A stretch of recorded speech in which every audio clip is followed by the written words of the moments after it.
유럽 우주 산업 판도, 이게 크게 흔들릴 만한 소식입니다. 에어버스, 탈레스, 레오나르도, 이름만 들어도 정말 쟁쟁한 유럽의 거대 기업들이잖아요. 이 기업들이 각자 가지고 있던 우주 사업부를 하나로 합치겠다, 이런 움직임을 보이고 있습니다. 이게 과연 유럽판 스페이스X의 등장을 예고하는 걸까요? 오늘은 바로 이 거대한 합병 계획의 그 속사정, 배경, 그리고 많은 분들이 궁금해하실 부분이죠. 과연 그 강력한 경쟁자 스페이스X를 상대로 이 유럽연합군이 성공적인 경쟁을 펼칠 수 있을지, 이 전망까지 좀 더 깊게 파고 들어가 보겠습니다. 이 변화가 우주산업 전반에 어떤 파장을 일으킬지 함께 살펴보시죠. 네, 사실 우주나 이 방위 산업에서 이런 통합 움직임, 이게 완전히 새로운 건 아닙니다. 이미 그 냉전 종식 이후에 미국에서는 수많은 기업들이 인수 합병 거치면서요. 현재 보잉, 로키드 마틴 같은 정말 소수의 거대 기업 중심으로 재편되었던 역사가 있죠. 특히 우주 발사체 분야만 딱 놓고 보면 2006년에 보잉과 로키드 마틴의 로켓 사업부가 합쳐져서 ULA, 유나이티드 론치 얼라이언스라는 거대 합작 회사가 탄생하기도 했고요. 아, ULA. 네네. 유럽 내에서도 비슷한 흐름은 있었습니다. 예를 들어 2016년에는 에어버스가 유럽의 주요 로켓 발사 서비스 회사죠. 아리안 스페이스, 여기 지배 지분을 확보하면서 영향력을 키운 사례가 있고요. 이번 에어버스, 탈레스, 레오나르도의 합병 논의는 이런 어떤 거대한 산업 재편 흐름의 연장선상에서 이해할 필요가 있습니다. 그렇군요. 과거에도 비슷한 통합 사례들이 있었던 만큼 이번 합병이 구체적으로 어떤 그림을 그리고 있는지, 또 어떤 목표를 가지고 추진되는 건지, 그리고 과거의 경험에 비춰볼 때 성공 가능성은 어떨지 하나씩 자세히 좀 들여다볼 필요가 있겠네요. 먼저 이 합병 계획의 구체적인 내용부터 좀 살펴보죠. 에어버스, 탈레스, 레오나르도, 이 세 기업의 우주 관련 사업부가 합쳐진다. 근데 정확히 어떤 조각들이 모이는 건가요? 모든 우주 관련 사업이 다 포함되는 건 아니라고 들었는데요. 맞습니다. 여기서 이제 흥미로운 지점이 바로 어떤 부분이 합쳐지고 또 어떤 부분은 전략적으로 제외되는가 하는 점입니다. 통합 대상은 주요 위성 자체 제작과 관련된 사업들입니다. 구체적으로는 통신위성, 항법위성, 지구건축위성 이런 것들을 만들고 이와 관련된 지상 시스템이나 서비스를 개공하는 사업 부문들이죠. 그리고 위성 데이터를 활용한 분석 역량 같은 것도 포함되고요. 아, 위성 중심이군요. 네. 각사별로 좀 보면 레오나르도는 위성 제작 사업부랑 함께 그 위성 운영이랑 지오 인포메이션 서비스의 강점이 있는 합작사 텔레스 파초, 그리고 탈레스와의 합작사인 텔레스 알레니아 스페이스 지분을 이 새로운 회사에 넣게 되고요. 탈레스 역시 텔레스 파초와 텔레스 알레니아 스페이스 지분, 그리고 군사용 위성에 들어가는 정밀 광학 시스템 만드는 탈레스 SSO 등을 제공합니다. 에어버스는 위성 시스템 전체와 우주 관련 디지털 서비스 사업부를 내놓는 그런 구조입니다. 하지만 여기서 정말 주목해야 할 점은 에어버스가 현재 보유하고 있는 핵심적인 로켓 제조 사업 있지 않습니까? 즉, 아리안 로켓을 만드는 아리안 그룹, 그리고 실제 로켓 발사 서비스를 담당하는 아리안 스페이스. 이 부분은 이번 합병 대상에서 제외하고 에어버스가 계속 별도로 관리한다는 것입니다. 아하. 이 분리 결정이 이번 합병의 성격을 규정하는 매우 중요한 포인트라고 할 수 있습니다. 단순히 위성부터 발사체까지 모든 것을 아우르는 완전 통합형 우주 기업을 만드는 것은 아니라는 거죠. 아, 그렇군요. 위성 제작과 시스템, 서비스 중심으로 뭉치고 발사체 분야는 일단 에어버스가 따로 가져간다. 이런 거네요. 그럼 이 새롭게 만들어질 합작 회사는 구체적으로 어떤 모습이 될까요? 규모라든지 지분 구조는 어떻게 예상되나요? 혹시 회사 이름 같은 건 정해졌나요? 아직 공식적인 이름은 정해지지 않았습니다. 그리고 이게 넘어야 할 산도 많은데요. 각국 정부와 유럽연합의 경쟁당국 승인 등 좀 복잡한 규제 절차를 거쳐야 하거든요. 그래서 실제 운영 개시 목표 시점도 한 2027년 정도로 보고 있습니다. 2027년이요? 꽤 남았네요. 네, 만약 계획대로 순조롭게 진행된다면 이 새로운 회사는 약 2만 5천 명의 직원을 거느리고요. 연간 매출은 약 70억 달러, 우리 돈으로 9조 원이 훌쩍 넘는 상당한 규모가 될 것으로 예상됩니다.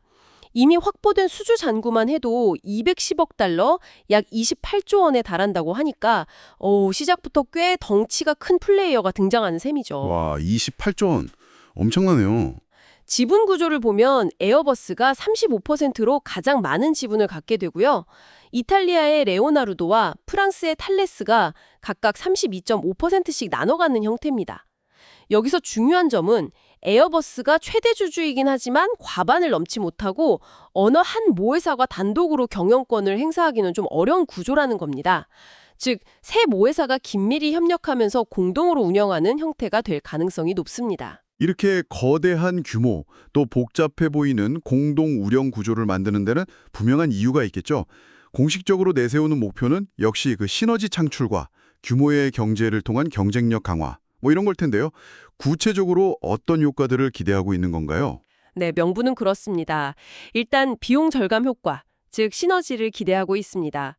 합병이 완료되고 운영이 안정화되는 한 5년 후를 기준으로 연간 운영 비용에서 수억 유로, 대략 한 5억 5천만 달러 정도를 절감할 수 있을 것으로 추산하고 있습니다. 5억 5천만 달러? 네. 이는 중복되는 연구개발 투자나 생산시설, 관리 조직 이런 것들을 효율화해서 달성하겠다는 계획이겠죠. 단순히 비용을 줄이는 것뿐만 아니라 더 커진 덩치와 각사가 가진 글로벌 네트워크를 통합해서 활용하면 이전에는 각계격파로는 따내기 어려웠던 대규모 계약을 수주할 기회가 늘어나고 이를 통해 매출 증대도 꾀할 수 있다. 이런 계산입니다. 그리고 빼놓을 수 없는 어쩌면 가장 중요한 목표 중 하나는 바로 글로벌 경쟁력 강화입니다. 특히 강력한 경쟁자로 부상한 미국의 민간 우주 기업들, 대표적으로 스페이스X 같은 회사들과 제대로 경쟁할 수 있는 유럽의 대표 주자를 만들겠다, 이런 야심을 분명히 드러내고 있습니다. 듣고 보니 목표는 정말 원대합니다.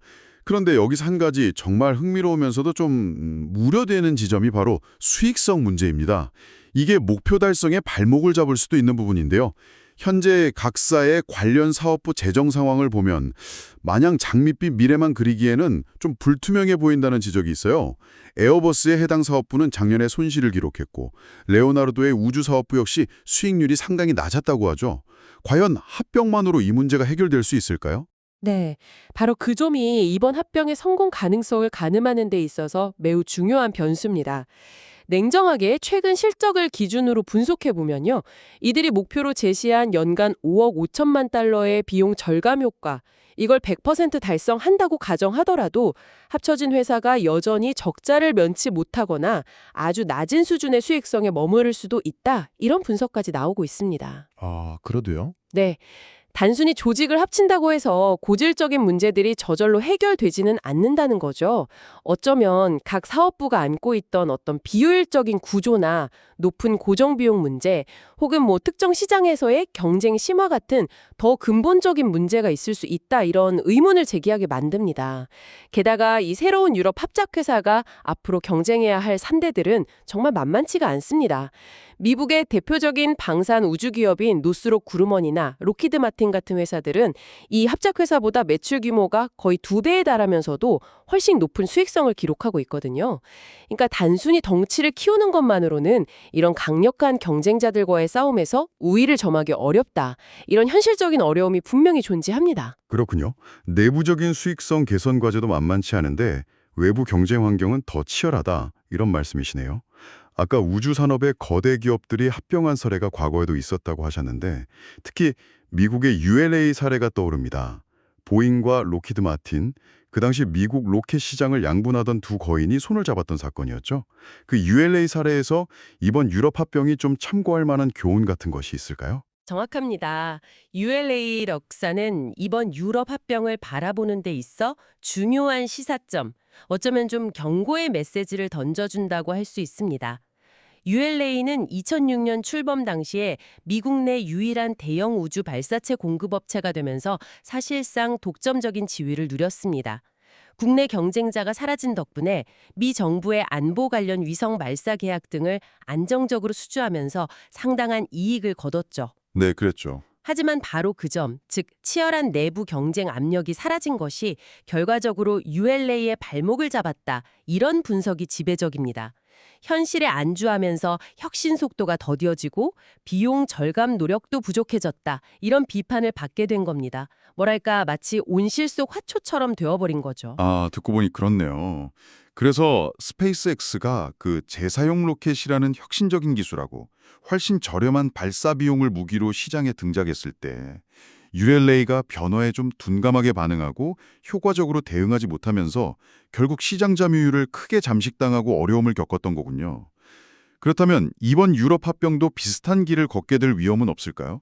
에어버스, 탈레스, 레오나르도가 합치면 확실히 유럽 내에서의 경쟁 강도는 줄어들 텐데 그게 오히려 스페이스X와 같은 강력하고 파괴적인 외부 경쟁자에 대한 대응력을 약화시키는 결과를 낳을 수도 있다. 이런 우려가 나올 수 있겠는데요. 바로 그 부분이 이번 합병을 둘러싼 가장 핵심적인 우려사항 중 하나입니다. 합병을 통해 내부 경쟁은 완화될지 모르지만 진짜 게임은 스페이스X처럼 완전히 다른 규칙으로 움직이는 외부의 게임 체인저들과의 경쟁에서 벌어진다는 지적이죠. 스페이스X는 단순히 로켓을 조금 더 싸게 만드는 수준이 아니라 재사용 기술을 통해서 발사 비용의 패러다임 자체를 바꿔버렸습니다. 맞아요. 근본적으로 다르죠. 네. 그리고 정말 믿을 수 없을 만큼 빠른 속도로 기술을 개발하고 사업을 확장해 나가고 있죠. 과거 ULA 사례를 돌이켜볼 때 단순히 기존 경쟁사들을 합쳐서 덩치를 키우는 방식만으로는 이런 종류의 파괴적 혁신에 맞서서 근본적인 경쟁 우위를 확보하기 어렵다는 분석에 무게가 실리고 있습니다. 내부 경쟁의 소멸이 오히려 외부 환경 변화에 대한 적응력을 떨어뜨릴 수 있다는 역설적인 교훈을 ULA가 보여준 셈이죠. 그렇다면 이 모든 논의를 종합해 볼 때 이번 합병이 궁극적인 목표라고 할 수 있는 스페이스X와의 경쟁이라는 측면에서 과연 얼마나 실효성이 있을지 좀 의문이 듭니다. 지금까지의 이야기를 들어보면 이 유럽연합군의 도전이 상당히 험난해 보이는데요. 그렇습니다. 스페이스X가 발사 시장에서 이룬 혁신은 그야말로 압도적입니다. 재사용 로켓 기술을 상용화하면서 발사 비용을 극적으로 낮췄고 이게 위성 산업 전반의 경제성에도 큰 영향을 미치고 있죠. 그런데 앞서 말씀드렸듯이 이번 유럽 3사의 합병은 주로 위성 제작 및 관련 시스템 서비스 사업에 초점이 맞춰져 있습니다. 네, 발사는 빠졌죠. 네, 스페이스X의 가장 강력한 경쟁 우위가 나오는 발사체 분야, 즉 에어버스의 아리안 그룹 로켓 제조와 아리안 스페이스 발사 서비스는 이번 합작 회사에 포함되지 않고 에어버스가 별도로 운영하기로 했죠. 물론 우주 산업에서 위성 기술과 서비스 역량이 매우 중요한 것은 사실입니다. 하지만 스페이스X와 제대로 된 경쟁 구도를 만들려면 결국 발사 비용 문제를 정면으로 돌파해야 합니다. 그런데 이번 합병 자체가 스페이스X의 핵심 경쟁력인 저비용 발사라는 과제를 직접적으로 해결해주는 것은 아닙니다. 물론 에어버스는 별도로 차세대 아리안 로켓, 아리안6 개발을 계속 진행하고 있고 미래에는 재사용 로켓 개발도 추진하겠지만 그것은 이 합작회사의 틀 밖에서 이루어지는 일입니다. 그렇죠. 별개의 문제군요. 네. 따라서 이번 합병을 통해 유럽을 대표하는 거대한 우주 기업이 탄생한다고 하더라도 스페이스X가 보여주는 압도적인 비용 효율성과 그 파괴적인 혁신 속도에 맞서기에는 단순히 규모를 키우는 것만으로는 좀 역부족일 수 있다. 이런 전망이 조심스럽게 나오고 있습니다. 경쟁의 본질이 어디에 있는지, 그리고 그에 맞는 혁신적인 대응 전력을 마련할 수 있는지가 이 새로운 유럽 연합군의 성공 여부를 갈 핵심적인 관건이 될 것입니다. 네, 오늘 우리는 에어버스, 탈레스, 레오나르도라는 유럽 우주산업의 거인들이 추진하고 있는 야심찬 합병 계획에 대해 다각도로 깊이 파고들어봤습니다. 시너지 창출, 규모 확대, 그리고 글로벌 경쟁력 강화라는 공식적인 목표 뒤에 숨겨진 만만치 않은 수익성 개선 과제, 또 과거 ULA 사례가 던지는 내부 경쟁 완화의 함정, 그리고 무엇보다 가장 큰 도전 과제인 스페이스X와의 경쟁 구도까지 폭넓게 짚어봤습니다. 이 움직임은 단순히 몇몇 기업 간의 인수합병을 넘어서는 중요한 의미를 갖습니다. 이는 글로벌 우주 패권 경쟁 속에서 유럽이 자신들의 입지를 강화하고 미래 우주 산업의 주도권을 확보하기 위해 내놓은 중요한 전략적 카드로 볼 수 있습니다. 앞으로 이 합작 회사가 어떤 방식으로 운영되고 기술 개발은 어떤 방향으로 나아갈지, 그리고 미국, 중국 등 다른 우주 강국들과의 경쟁 구도는 어떻게 변화할지 지켜보는 것은 매우 흥미로울 것입니다. 나아가 이는 단순히 산업적인 측면을 넘어 유럽의 잠재적인 국방 및 안보 역량과도 연결될 수 있는 사안이기에 우리 모두가 관심을 가지고 지켜봐야 할 이유가 충분합니다. 마지막으로 이런 질문을 던져보며 마무리할까 합니다. 이번 합병 과정에서 에어버스가 핵심이라고 할 수 있는 로켓 제조 및 발사 사업부, 이걸 위성 및 시스템 중심의 새로운 합작 회사와 분리해서 독자적으로 유지하기로 한 결정. 이 결정은 스페이스X가 게임의 룰을 바꾸고 있는 발사 시장을 포함한 전체 우주산업 가치사슬에서 진정으로 경쟁하기 위한 유럽의 장기적인 그림에 대해 과연 무엇을 말해주고 있는 걸까요? 이번 위성사업부 통합이 유럽 우주산업 전체를 재편하기 위한 거대한 계획의 첫 단추일 뿐일까요? 아니면 어쩌면 그 치열한 발사체 경쟁에서는 스페이스X의 우위를 일정 부분 인정하고 당분간은 위성 및 시스템 분야에 집중하겠다는 현실적인 선택을 반영하는 것일까요? 여러분도 한번 깊이 생각해 보시면 좋겠습니다.